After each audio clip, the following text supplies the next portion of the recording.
মেয়েরে একটা বাপ কেমনে টাকার মেশিন হিসেবে ব্যবহার করে, পুতুলের মতো মানুষ করে সবাই নিজের মেয়েটারে।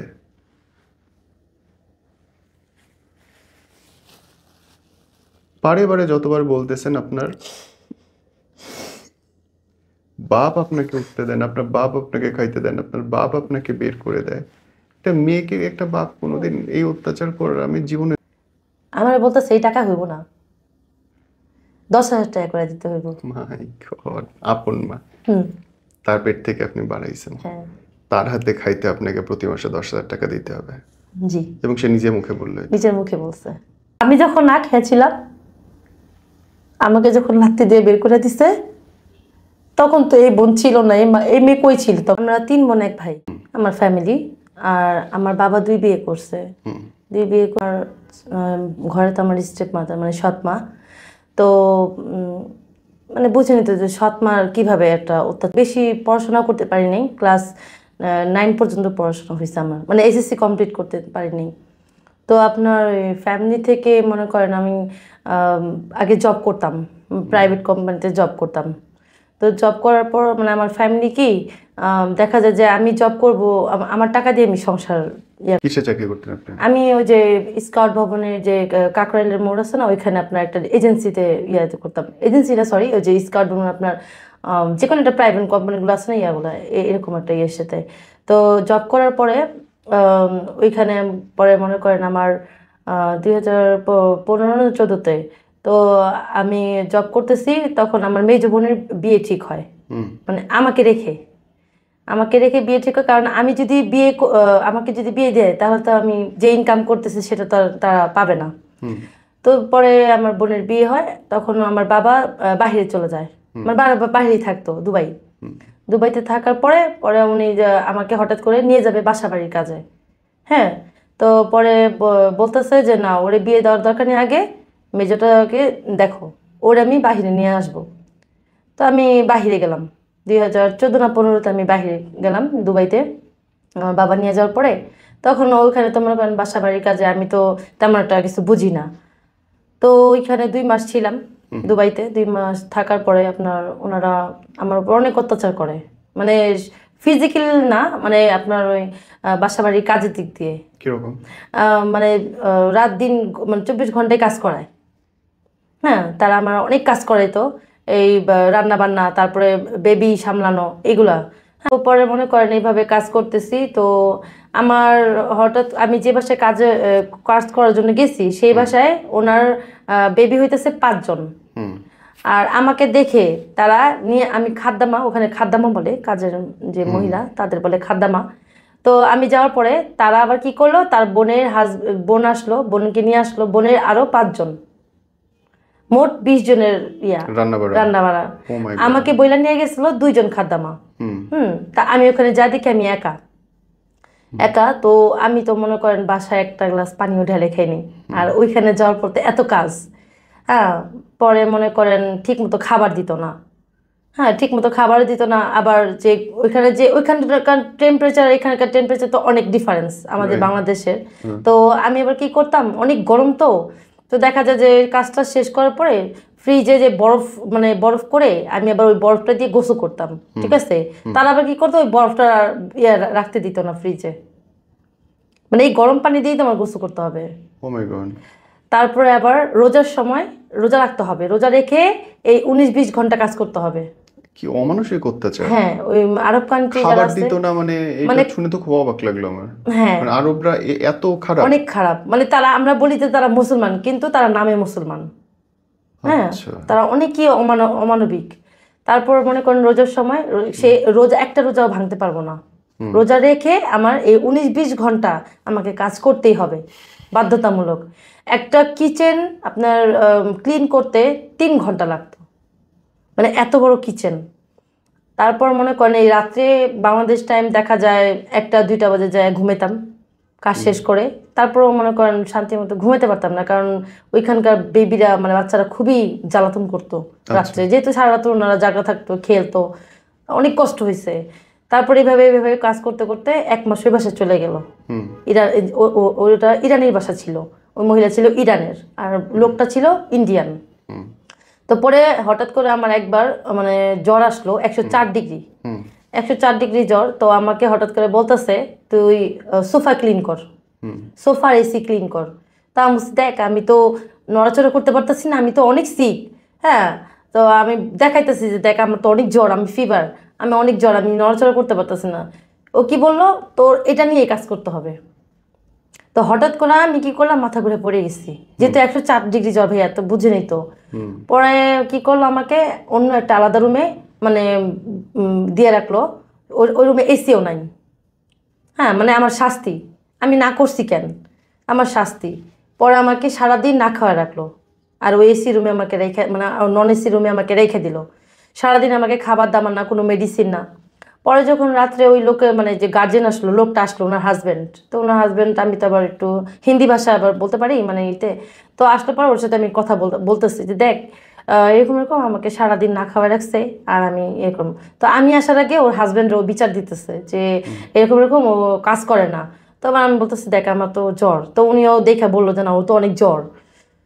তো জ্বর দেখা পরে উনি বললো, আমি বলছি আমি কাজ করব না, হুম আমি এখানে থাকবো না, আমাকে বাংলাদেশে পাঠায় দে। পরে বললো যে দেখ আমি তো তোরে খরচ করে নিয়ে আসছি, হ্যাঁ আমি তো এত টাকা খরচ হয়েছে, তা আমার টাকা না দিয়ে তো তুই যাইতে পারবি না।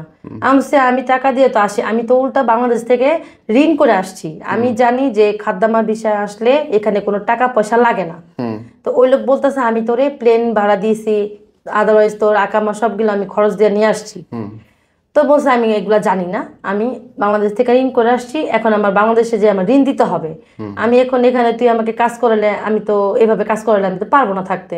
হ্যাঁ তো কি করলাম, আমার বাবারে ফোন দেওয়ার পর আমার বাবা ওই যে লোক একটা ওনার ফ্রেন্ড আছে ওইখানেই থাকে, ওনারে নিয়ে আসলো, নিয়ে আসার পরে খবর দিছে আমার মালিক। পরে ওনারা আসলো, আসার পর আমার বলতেছে এরকম এরকম ও থাকবে না। তো ওই আমার বাবার বন্ধু বলতেছে আচ্ছা ঠিক আছে, যেহেতু এখানে তো আমাকে আবার ওই যে মালিকের বাবার বাসায় মানে ওনার ভাই আবার অফার দিছিল যে আপনি আমার সেলুন মানে পার্লারে কাজ করবেন কিনা। তা আমি আবার পার্লারে মোটামুটি কাজ জানতাম, মেহেদি দেওয়া তো ওই লোকটা আবার কি করলো, আমার বাবার বন্ধু বলতেছে না না, পার্লারে যাওয়ার দরকার নাই, আমার মালিকের বাসায় নিয়ে যাব, কারণ ওনার মালিকের বাসায় নিয়ে গেলে আবার উনি কমিশন পাবে। হুম আবার নিল আমাকে বাসা বাড়ির কাজে হুম ওইখানেই দুবাইতেই। তা আমি 2 মাস ছিলাম এইভাবে। 2 মাস থাকার পর হঠাৎ করে আমি অসুস্থ হয়ে যাই আবার। হুম হ্যাঁ, অসুস্থ হয়ে যাওয়ার পরে আমাকে কি করলো, যে পরে যে মালিক উনি ছিল মিশরি, তো ওই মালিকটা ভালো ছিল, তো উনি আমার অসুস্থতা দেখে আমাকে বলতেছে বাংলাদেশে পাঠিয়ে দিবে, কিন্তু আমার কিন্তু বেতন হাতে দেয়নি, আমি বেতন পাইনি। ওই আমার 1 মাসের বেতনের টাকা দিয়ে আবার আমাকে প্লেন ভাড়া দিয়ে আমাকে বাংলাদেশে পাঠিয়ে দিচ্ছে। হুম কিন্তু ওইখানে আমার বাবা তো ওইখানে চাকরি করে, তো ওইখানে থাকার পর আমার বাবা যে শুনছে যে আমি বাংলাদেশে আমাকে ব্যাক করে দেবে, তো সে বলতেছে ও যদি বাংলাদেশে যায় তাহলে ও যেত ওকে আমার বাসায় যেতে দিবা না, আমার ফ্যামিলি মেম্বারকে বলতেছে, আমার সৎমারে বলতেছে ওরে বাসায় উঠাবা না। বাবা বলতেছে বাবা আপনার? বলতেছে ওরে বাসায় উঠাবা না, বাপরে ওরে আমি আনছি এখানে ইনকাম করার জন্য, ও কেন গেল? হুম তা আমি তো এখানে পারতেছি না। হ্যাঁ, পরে আমি আসার পরে যাই হোক আমি আর বাসায় উঠতে পারি নাই। আমি আসার পরে আমি উঠলাম আমার এক বোনের বাসায়, আমার মামার বাসায়। ঠিক আছে, আমাকে তো বাসায় উঠতে দিবে না, এয়ারপোর্টে আমাকে নিতেও আসলো না।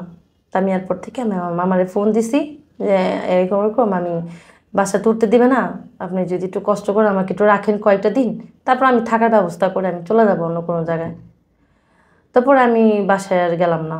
বাসায় না যাওয়ার পরে আমাকে মামার বাসায় থাকলাম। তো ওইখানে কিছুদিন থাকার পর 1-2 মাস থাকার পর তারপর আমি আবার একটা নতুন করে একটা এখানে জব নিলাম। হুম জব নেওয়ার পর তো মামার বাসায় কতদিন থেকে ওখানে থাকা খাওয়ার টাকা করে আমি চলে যাবো অন্য কোনো জায়গায়। তারপর আমি বাসায় আর গেলাম না। বাসায় না যাওয়ার পরে আমাকে মামার বাসায় থাকলাম। তো ওইখানে কিছুদিন থাকার পর 1-2 মাস থাকার পর তারপর আমি আবার একটা নতুন করে একটা এখানে জব নিলাম। হুম জব নেওয়ার পর তো মামার বাসায় কতদিন থেকে ওখানে থাকা খাওয়ার টাকা দিলাম।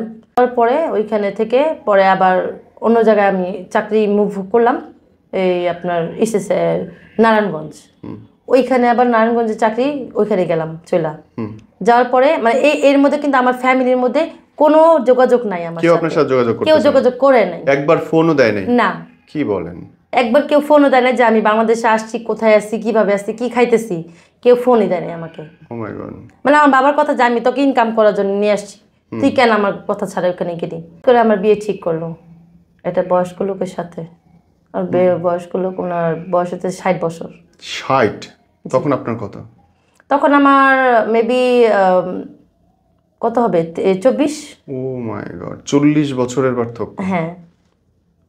কেমনে পারে একটা বাপ এই কাম করতে? তারপর মনে করেন বিয়ে দিল, বিয়ে দেওয়ার পর মানে লোভে বিয়ে দিছে, ওই লোকের বাড়ি আছে, ঠিক আছে, ওই লোকটা বউ মারা গেছে, ওয়াইফ মারা গেছে, বাচ্চা আছে? বাচ্চা বলতে বড় বড় মানে বুঝেন না, 60 বছরের লোকের মানে বাচ্চার কত বড় থাকতে পারে, মানে বড় ছেলে বিয়ে করাইছে। হ্যাঁ, ওনার ওয়াইফ মারা গেছে 9 মাস হয়েছে, পরে 9 মাস হয়েছে ওনার মানে খেদমত করতে হবে, উনি খাওয়া দাওয়া করতে পারে না এরকম। তো করার পর যাই হোক বিয়ে দিয়ে দো, বিয়ে দেওয়ার পরে আমি ওইখানে 1 বছর ছিলাম। জানুয়ারিতে বিয়ে হয়েছে, বিয়ের পরে পরে মনে করেন ওইখানে ছিলাম, ওইখানেও অত্যাচার। কেমন? ওইখানে অত্যাচার, ওই লোক আমাকে মারতো। কেন? অনেক মারছে, মারতো মানে একটু মানে ওনার ডায়াবেটিস ছিল, ঠিক আছে, ডায়াবেটিস ছিল, হার্টের সমস্যা, বিভিন্ন সমস্যা ছিল। তো একটু কথা না মানে আমি তো ওনার তো সেবা যত্ন করতামই ঠিক মতো, ঠিক আছে, তো একটু কথা না শুনলেই হঠাৎ করে আমার মারতো, মারতো বিনা কারণেই। একদিন রুটি রুটি বানাতে গেছি, রুটিটা একটু মানে লাল হয়ে গেছে, এটা লাল হলো কেন, সিরিয়াসলি? ঠিক আছে। তারপরে এই যে মেরে ভাইয়া এখানে দাগ আছে আমার পায়ে, একটা ইয়ে আছে। ও মাই গড। তো মারার পরে আমি একদিন হঠাৎ করে না এইভাবে মানে তর্কাতর্কি লাগছে, তা আমার ফ্যামিলির ফোন দিছে, ফোন দেওয়ার পরে আমি আবার কি করছি, রাগে আমি যে ঘরের সুকেশ ছিল ওই সুকেশটা বাড়ি যেয়ে এই জীবনে রাখবো না, তো আমার পাটা কেটে গেছে, পাটা কেটে সুকেশটার অর্ধেক ভেঙে আমার পা হ্যাঁ পায়ে পড়ছে, আমার পায়ে 8টা শিলি। মাই গড। তো ওই ওই শিলি ওই কাটা অবস্থায় সে আমাকে আবার মারতেছে, ওই অবস্থায় আবার আমাকে আপনি মারছে। ওরে মারেন নাই কেন?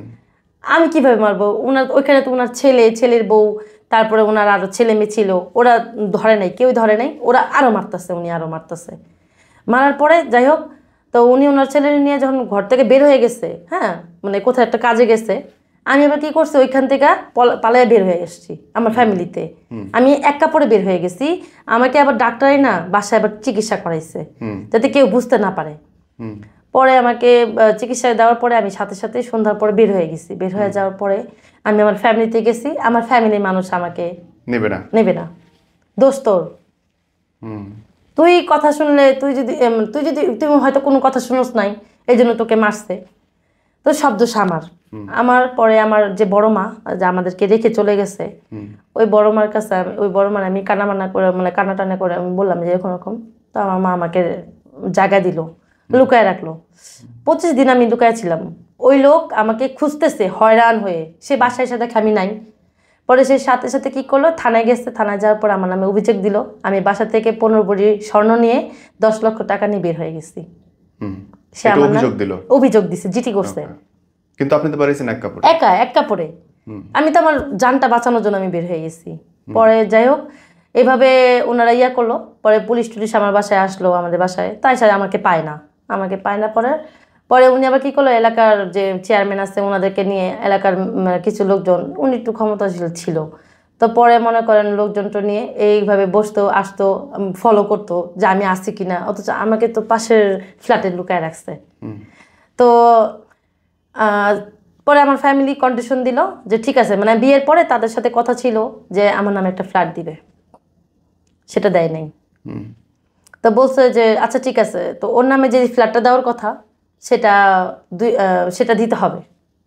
তো আমার ওই হাজব্যান্ড বললো যে কোরআন শরীফ ছুঁয়ে এসে বলছে, আমি কোরআন শরীফ ছুঁয়ে বললাম আমি যদি ওরে 2 মাসের মধ্যে ফ্ল্যাট লিখে না দিই, মানে আমাকে নেওয়ার জন্য, তারা তো খোঁজ পাইছে যে আমি আসি। পরে আমাকে নেওয়ার জন্য উনি বললো যে আমি কোরআন শরীফ ছুঁয়ে বলতেছি, আমি যদি ওর ফ্ল্যাট লিখে না দিই তাহলে আমি হাসরের ময়দানে আমি নবীর সাফায়াত পাবো না, এইভাবে বলছে, কোরআন ছুঁয়ে বলছে। তারপরে মনে করেন আমাকে এইভাবে চাল করে নিয়ে গেল, আবার মানে ইয়া করে নিয়ে গেল বাসায় নিয়ে যাওয়ার পরে 15 দিন ভালো ছিল, আমার সাথে ভালো ব্যবহার করতে, আমাকে কোনো চিরাচিরি করতো না, মারধর করতো না। আবার 15 দিন পর আবার শুরু হলো অত্যাচার। বাহ। অত্যাচার শুরু হলো, তখন আর ফ্যামিলির বলি নাই, বলে লাভ কি, ওনারা যেহেতু এটা বিচার চর্চা করে দিছে, আর বিচারের মধ্যে মনে করেন লজ্জাজনক, যেহেতু একটা বয়স্ক লোকের সাথে এরকম আমি একটা এইজের সাথে যায় না, তারপরেও আমি গেছি। হ্যাঁ, তো এই বিয়েটাকে আপনি ইচ্ছা করে করছিলেন, আপনার মতে না ছিল? না না আমার মত ছিল না। অনেকেই বলে যে ধরেন না না অনেকেই যে মানে নিজের ইচ্ছাতে করে। তরুণ মেয়েরা দেখি যে বলে অনেক সময় যে হ্যাঁ আমি একটা বুইড়া দেখে বিয়ে করব, মুইরা গেলে তার না না সম্পত্তি না নিয়ে নিব। এখন তো রিসেন্টলি হইতেছে। এরকম কাণ্ড দেখতেছি আমরা। হ্যাঁ আসলে একটা বুড়ো মানুষের সাথে না সংসার না করার কখনোই না। এক্সপিরিয়েন্স কেমন বলেন তো, একটু খোলামেলা বলেন না আমাকে। এক্সপিরিয়েন্স বলতে কি মানে তার সাথে যে আমার একটা এইজের একটা ডিফারেন্স, তারপর আমার যে একটা মনের ভাব, যে একটা মানে একটা মনের কথা তার সাথে আমি শেয়ার করব, কিংবা একটা ইয়ে, কিন্তু একটা কি ভাইয়া ওনার টাকা ছিল ঠিক আছে, বাট খাবার দাবারের দিক দিয়ে কোনো কমতি ছিল না, বাট বুঝেনি তো যে একটা ফিজিক্যালি দিক দিয়ে যেটা স্যাটিসফাই যেটা ওটা তো ওটা তো সম্ভব না। আর আমি যে বেবি কনসেপ্ট করব সেটাও তো পসিবল না, ও, সেটা তো পসিবল না তার সাথে। সে কি ফিজিক্যালি ফিট ছিল না? না সে তো আনফিট ছিল, প্লাস তার হার্টের সমস্যা ছিল, সে বিভিন্ন ছিল রোগ ছিল, সমস্যা ছিল। তো ওই ফিজিক্যালি দিক দিয়ে মানে সমস্যা ছিল এদিক দিয়ে, এই জন্যই আমি মানে আমাকে অত্যাচারটা করতো বেশি। কিরকম? মানে একটা হাজব্যান্ড ওয়াইফ যখন তার রাত্রি যাপন করতে যায়, হ্যাঁ। ঠিক আছে, মানে ওই দিক দিয়েই সে তার সাথে আমার মানে ওইরকম হইতো না দেখেই আমি অ্যাভয়েড করতাম, এই জন্য আমাকে মারতো। আচ্ছা, মানে সে পারতো না কিন্তু কাছে আসতে চাইতো আর আপনার লাগতো বিরক্তি। হ্যাঁ হ্যাঁ হ্যাঁ হ্যাঁ আমি তাকে মানে করতাম না, ঠিক আছে, ওর জন্য আমাকে আরো বেশি মারতো। ওকে। হ্যাঁ সে চাইছিল বেবি কনসেপ্ট করার জন্য। হ্যাঁ। তো বেবি কনসেপ্ট করলে সে চিন্তা করছিল যে আমি এত একটা মানে মালিক একটা ওয়ারিশ হবে, তা আমি তো ওই চিন্তা করি নাই, আর ওইরকম আমার ওই ইটাও ছিল না ওনার সাথে। তো যাই হোক এরভাবে চলতে থাকলো। তো 2 মাস আসার পর তো মনে করেন এইভাবে 15 দিন পর আবার অত্যাচার শুরু হওয়ার পরে, তো পরে হঠাৎ করে সে একদিন অসুস্থ হয়ে পড়লো। অসুস্থ হওয়ার পরে ডাক্তারের কাছে নিয়ে গেলাম, ঢাকা সরোয়ার্দী হাসপাতাল। ওইখানে বললো যে ওনার হার্টে 3টা ব্লক, আর ওনার তো ডায়াবেটিস বিভিন্ন সমস্যা। যাই হোক আপনারা ওনাকে অবজারভেশনে রাখেন বাসায় নিয়ে, 15 দিন অবজারভেশনে রাখার পর ওনাকে অপারেশন করতে হবে। তো ঠিক আছে, তো এর মধ্যে দেখাশোনা সব কিছু তো আমার উপরেই, আমিই তো করতাম। তো পরে ওনার বাসায় আনার পর উনি 15 দিনের মতো মোটামুটি সুস্থ ছিল, 15 দিন হ্যাঁ। তারপর হঠাৎ করে একদিন রাত্রে জানুয়ারির 29 তারিখে, যেদিন মারা যাবে, জানুয়ারি 29 তারিখে আপনার হয়, হঠাৎ করে ওনার বুকে ব্যথা হয়। তো যাদের হার্টের পেশেন্ট তারা কিন্তু দেখবেন যে জিব্বা আছে না, ওটা নিচে একটা মেডিসিন আছে, ওটা দিলে বুকের ব্যথাটা একটু কমে। উনি প্রতিদিন রাত্রিটা দিত। তো ওই দিনও মনে করেন সেম। তো রাত্রে আবার কি করছে, হঠাৎ করে 3 তলা 4 তলা গেছে, ওনার তো সিঁড়ি মানে উঠা নিষেধ, ডক্টর বলে দিছে। তো 4 তলা যাওয়ার পরে আয়সা বলতেছে যে আমার হঠাৎ করে বুকের ব্যথা করতেছে। তার মধ্যে বুকের ব্যথা করতেছে, বলতেছে আমি উপরে গেছিলাম সিঁড়ি বেয়ে। তার মধ্যে আপনার ডাক্তার বলছে যে সিঁড়ি বাইতে না, তা আপনি কেন গেছেন? তো পরে বলতেছে যে গেছি এমনিতেই কাজ ছিল। তো রাত্রে মনে করেন তখন বাজে রাত্র 1টা, যখন মানে খাওয়া দাওয়া করে শেষ করে আমরা ঘুমাতে যাব, তখন উনি বলতেছে ব্যথা করতেছে। তো উনি ওই মেডিসিনটা দেওয়ার পরে তা আমরা ঘুমালাম। ঘুমার পর আমি 15 মিনিট পর উঠার পর আমি ওয়াশরুমে গেলাম। ওয়াশরুমে যাওয়ার পরে ওনার যে মেজো ছেলে উনি থাকে ইটালি, আর বড় ছেলে বাসায় থাকে, বড় ছেলে ওয়াইফ বাসায় থাকে। তো ইটালি থেকে ওনার মেজো ছেলে আসছে ছুটিতে। আসার পরে তো ও আবার কি রাত্রে তখন বাইরে থেকে আসার পর খাওয়া দাওয়া করতেছে, খাইতে বসছে, তখন রাত্রে বাজে 1টা। তো হঠাৎ করে আমি ওয়াশরুম থেকে না একটা শব্দ পেলাম, মানে ধাপ করে একটা পড়ার শব্দ পেলাম। কি পড়লো? আমি ওয়াশরুম থেকে এসে দেখি সে বিছানা থেকে উপ্ত হয়ে পড়ে গেছে। পড়ার পর ওই যে বুকে যে চাপটা লাগছে, তখন দেখি যে হাতটা বাঁকা হয়ে রয়েছে, মুখ দিয়ে লালা বের হইতেছে, আর জিব্বা বের হয়ে আছে। সাথে সাথে আমি একটা চিৎকার দেওয়ার পরে ওনার ছেলে বের হয়ে আসলো। আসার পর আমি বললাম যে এই অবস্থা, দেখো তোমার বাবা তো পড়ে গেছে। তো সবাই ধরাধরি করার পরে বাসায় করার পরে ডক্টর আসলো, আসার পর চেক আপ করা দেখে যে নাই। কতদিন পরে বিয়ের আপনার? না আমাদের আর বিশ্বাস হইল না, আমরা আবার সাথে সাথে লোকজন নিয়ে অ্যাম্বুলেন্স ডেকে না ঢাকা ন্যাশনাল হাসপাতালে চলে গেলাম। ওইখানে যাওয়ার পর ইসিজি করার পর বলে নাই। ওইখান থেকে আবার গেলাম ঢাকা মেডিকেল। মানে বিশ্বাস হইতেছে না যে হাজবেন্ড মরে গেছে। হ্যাঁ, তো উনি মরে যাওয়া তো মনে করেন আমার সব শেষ দুনিয়া। কারণ আমি থাকা ওইখানে অবস্থায় ওনার ছেলে মেয়ে আমার সাথে অনেক রাফ বিহেভ করতো, ঠিক আছে, তাও ওইটাও আমি সহ্য করতাম। তো এখন মনে করেন যখন নাকি মারা গেল তখন আমি ওনারা ডাকতেছি, আমার সেন্সলেস, আমি সেন্স ছিল না আমার। তখন আশেপাশে সবাই মানে কানাঘোষা করতেছে, হ্যাঁ মারা গেছে, ওই হয়তো মেরে ফেলছে তোমার বাবারে, এরকম ইয়া করতেছে। তো সকালবেলা মানে আমরা যখন নাকি লাশ তো বাসায় রাখছে আমাকে, যখন নাকি সব কিছু মেডিকেল শেষ করে নিয়ে আসছি ভোর 4টার দিকে বাসায়, আনার পর গোসল টোসল দিল।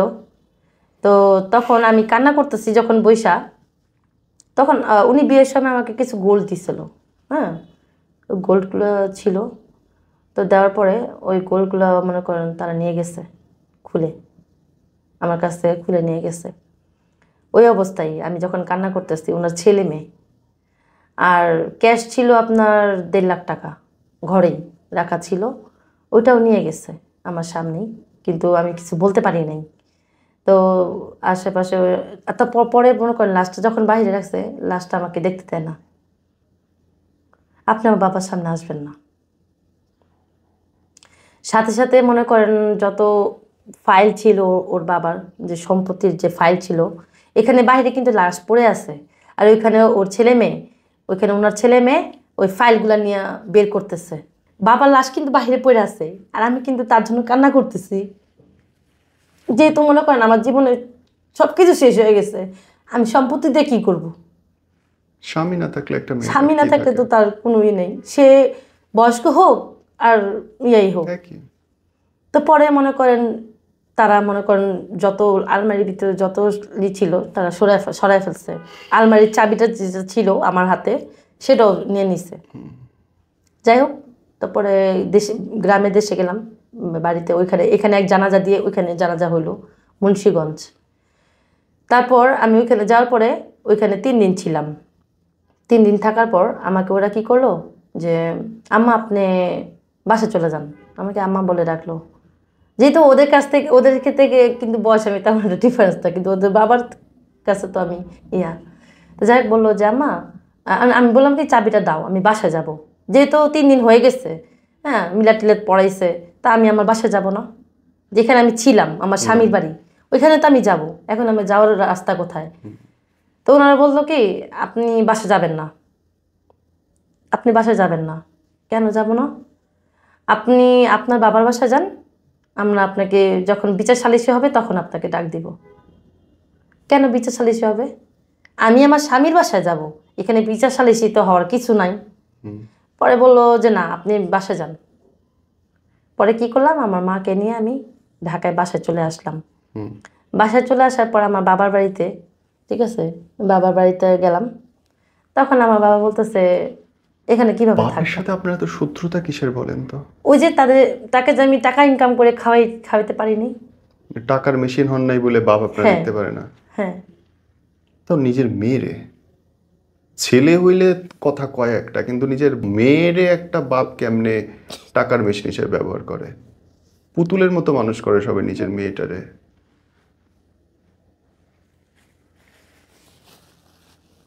বারে বারে যতবার বলতেছেন আপনার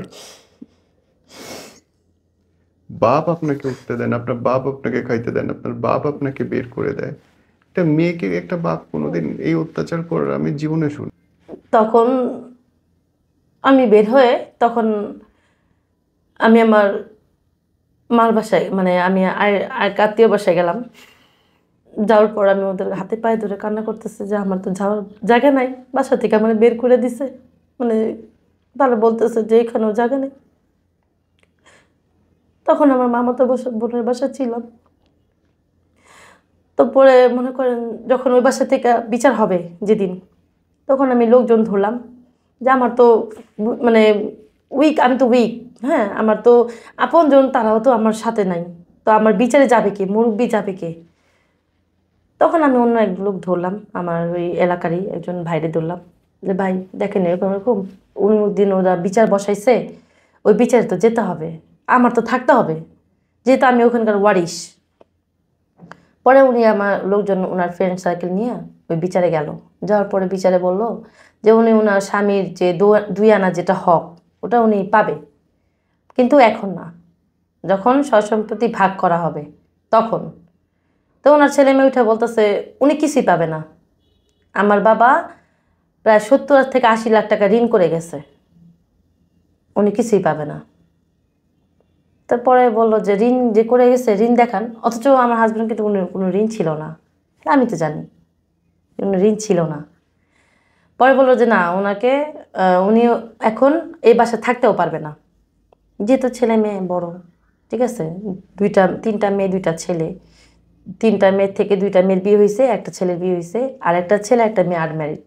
তো ওই যে ছেলেটা ইটালি থেকে আসছে ও আবার চলে যাবে, আর ওই ছোটো মেয়েটা অনার্সে পড়ে, অনার্স ফার্স্ট ইয়ার।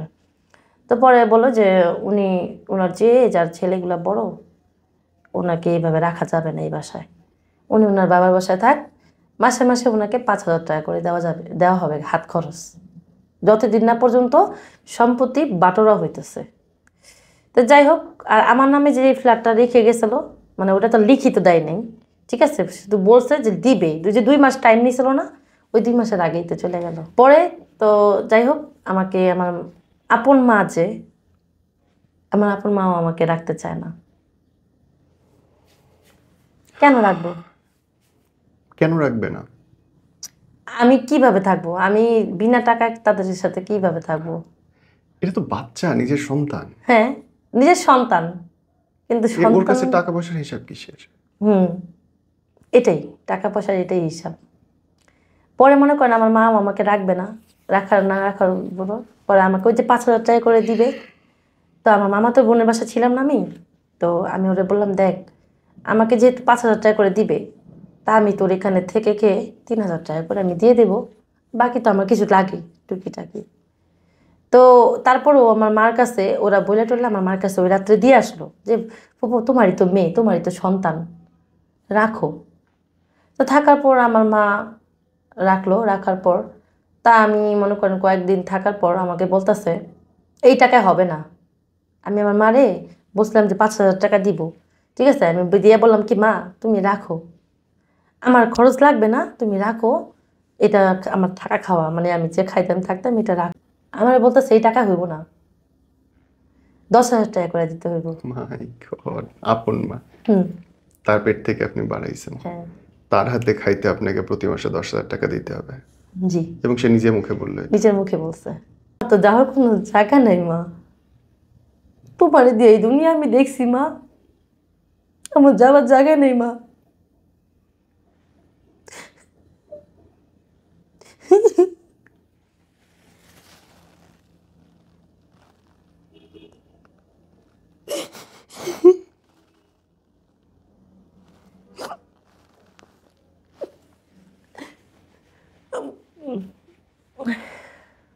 পরে বললো আমি জানি না কোথায় যাবি, তোর বিষয়। হায় জগৎ জননী, মায়ার বাঁধন। হা, পরে ওইখান থেকে বের হয়ে গেলাম,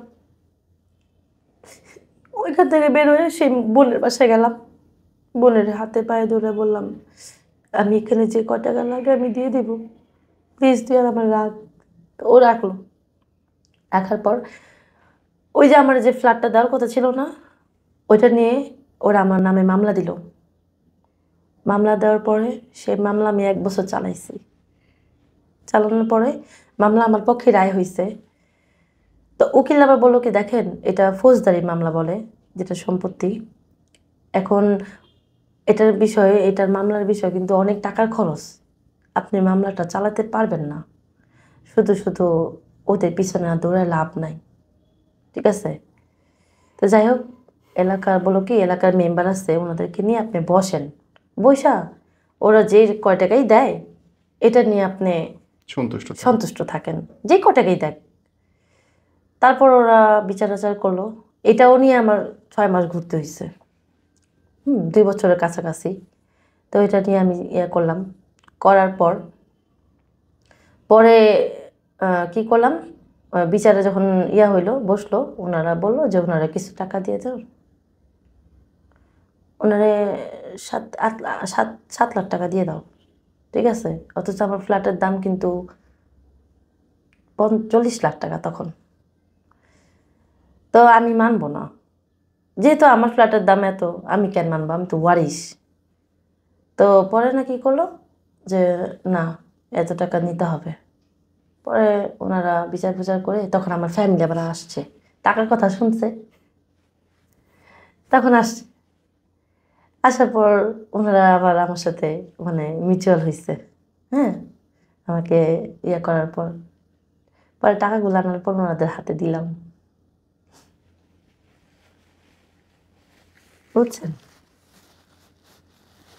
ওই মা বাপরে এবার টাকা এনে দিলেন?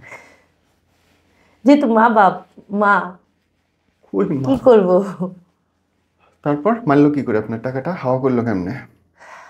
হাওয়া হইলো কিভাবে, টাকাটা ব্যাংকে ছিল, তো ব্যাংকে থেকে মনে করেন রাখছি। পরে ওই আমার আপন যে মা, আমার মা বলতেছে যে আমার মেজো বোন বিপদে পড়ছে, ওর হাজবেন্ডের কাজ নাই, মা তুই একটু দেখ, মা তুই বড় ভাই হইলেও আছোস, বাবা হইলেও আছোস, তুই একটু দেখ, ওরা তো এখন না খায় মরতেছে। না খেয়েছিলাম, আমাকে যখন লাত্তি দিয়ে বের করে দিছে তখন তো এই বোন ছিল না, এই মেয়ে কই ছিল তখন কি করলাম, আমার ওই বোনরে আমি আমার কাছে নিয়ে আসলাম। ওই টাকা পাওয়ার পর আমি আবার ভাড়া ছিলাম আরেক জায়গায়, মানে ওই এলাকাতে যেখানে থাকি আমি ভাড়া নিছি।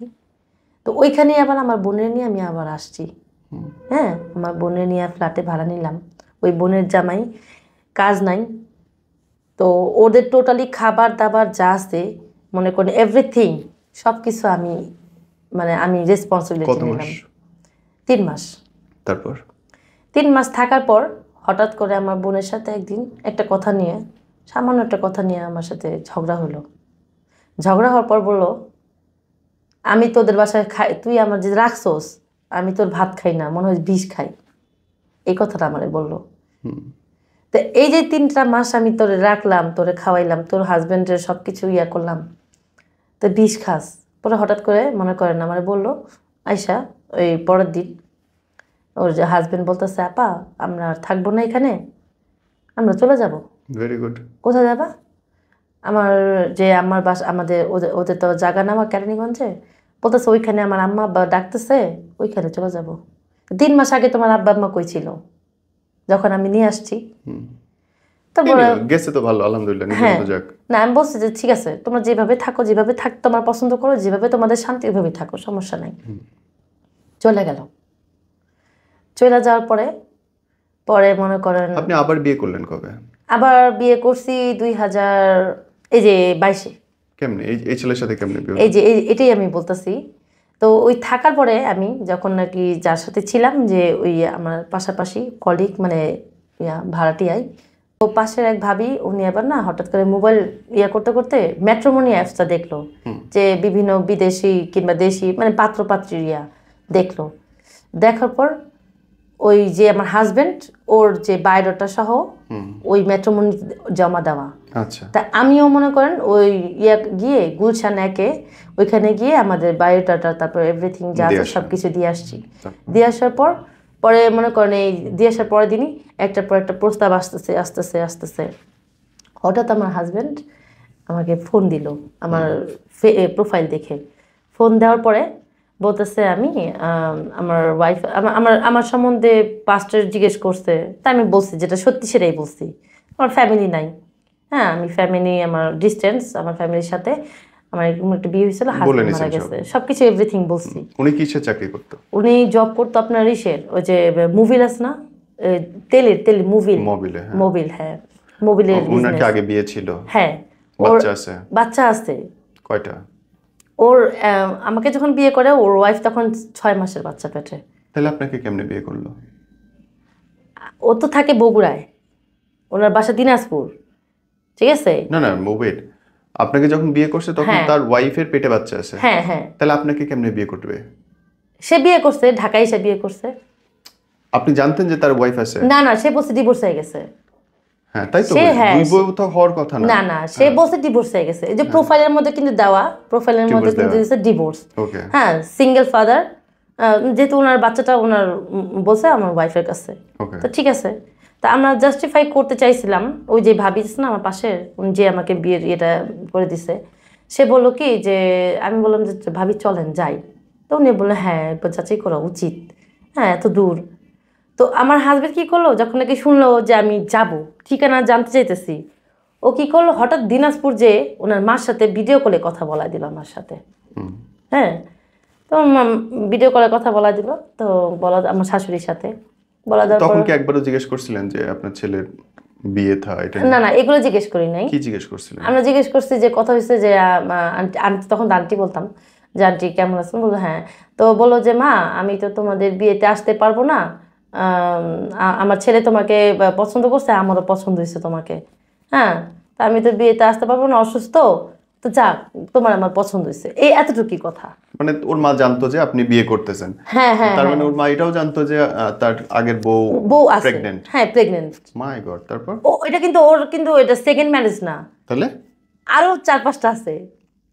ওই যে আমাকে বিয়ে করার আগে আগের যে ওয়াইফ, ওই ওয়াইফ আমাকে বলছে ওনার আরো 2-3টা বিয়ে হয়েছে। ও মাই গড, এইভাবে বিয়ে করে করে মেয়েদেরকে ফাঁসিয়ে টাকা নিয়ে তারপরে চলে যায়। ও মাই গড, তারপর?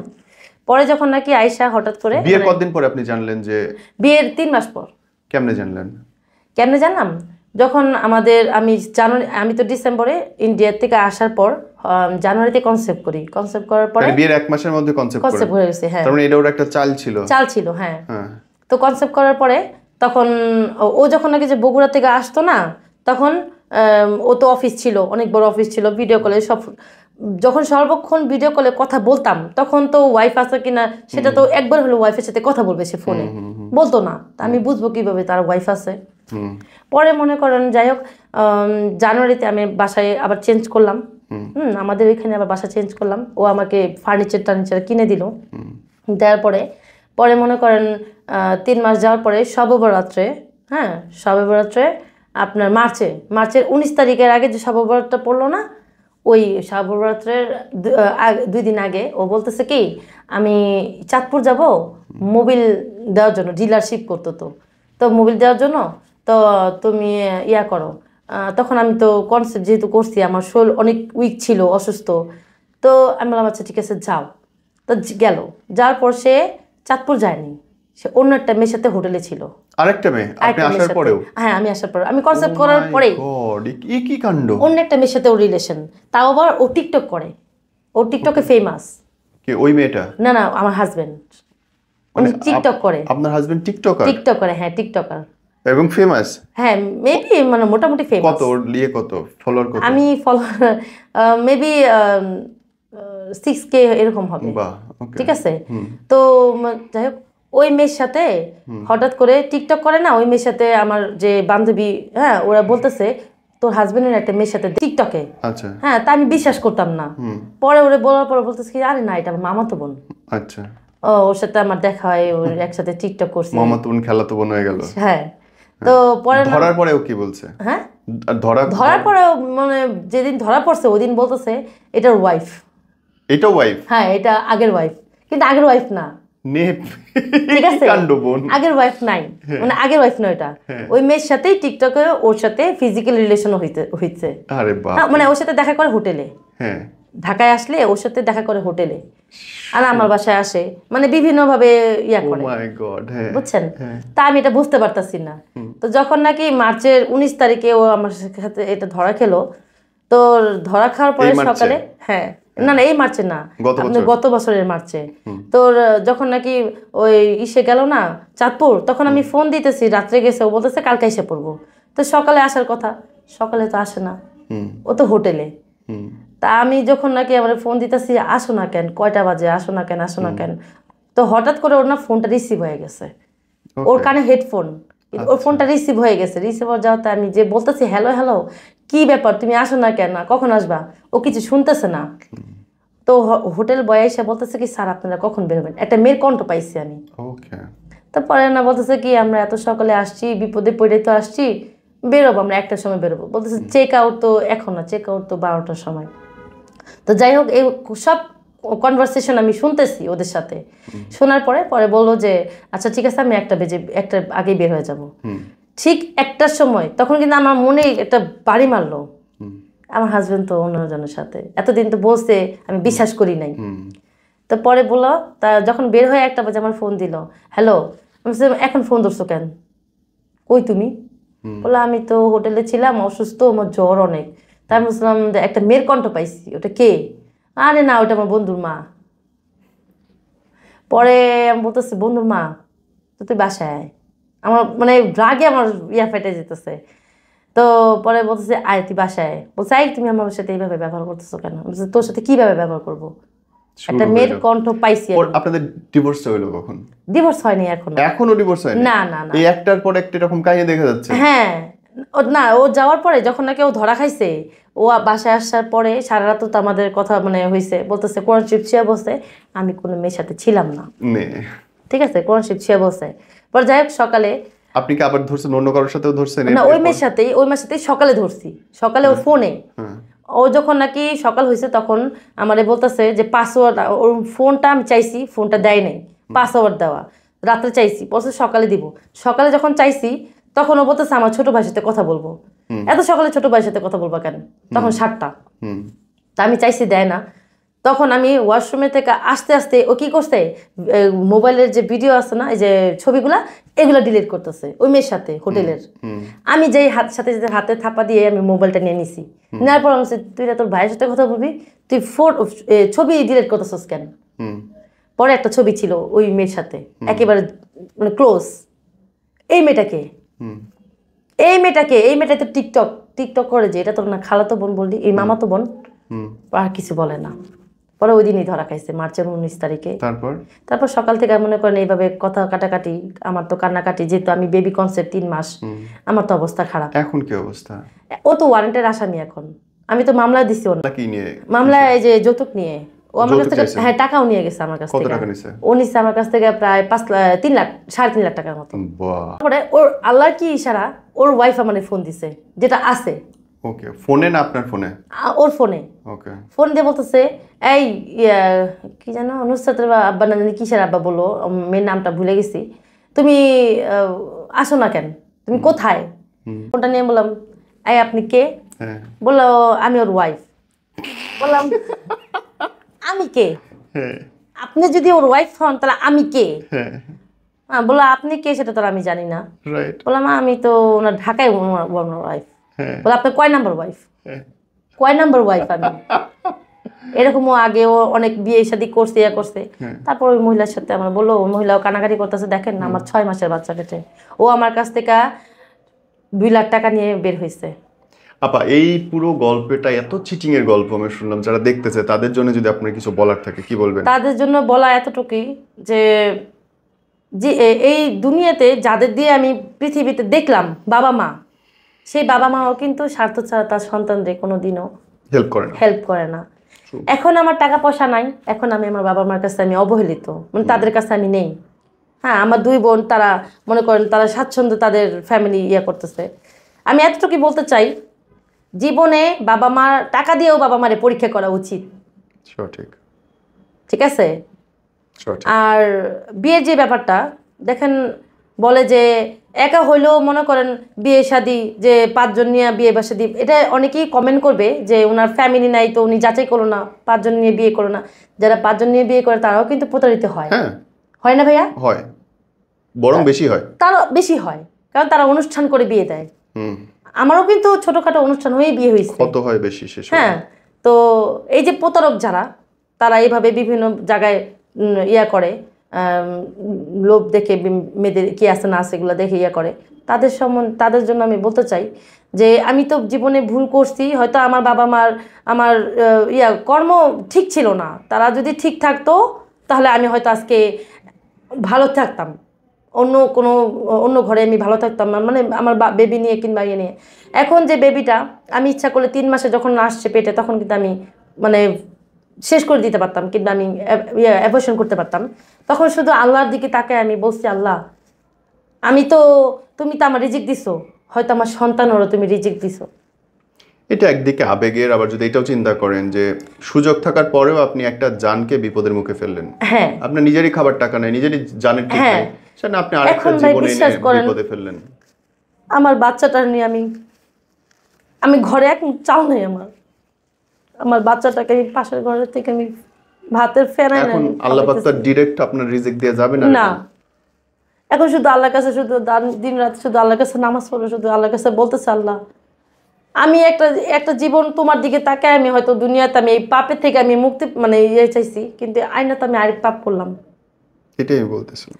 আমি তো এটা চিন্তা করি নাই যে এই যে এখন যে ওর বাবা ও কিন্তু আজ পর্যন্ত ওর ছেলে খোঁজ খবর নেয় নাই। এ তো আপনি শুরু থেকেই জানতেন যে হ্যাঁ। এরকম জিনিস। হ্যাঁ। আপনি কি চান যারা দেখতেছে তারা আপনার পাশে যদি কেউ দাঁড়াইতে চান, মোবাইল নম্বর বা কিছু বলতে চান?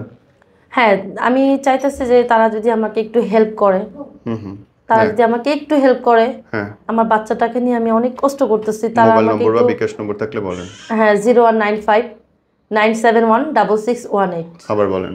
0195-971-6618। আপনার বাচ্চা কাঁদতেছে, আপনি নিশ্চয়ই চলে যাবেন তার কাছে, কিন্তু জি। আমি বলতে চাই যে যে বাচ্চা ক্ষুধায় কাঁদতেছে, যে মা কষ্টে আছে, যদি পারেন তার পাশে দাঁড়াবেন। আপা, আল্লাহ আপনি ভালো করুক। জি। Thank you.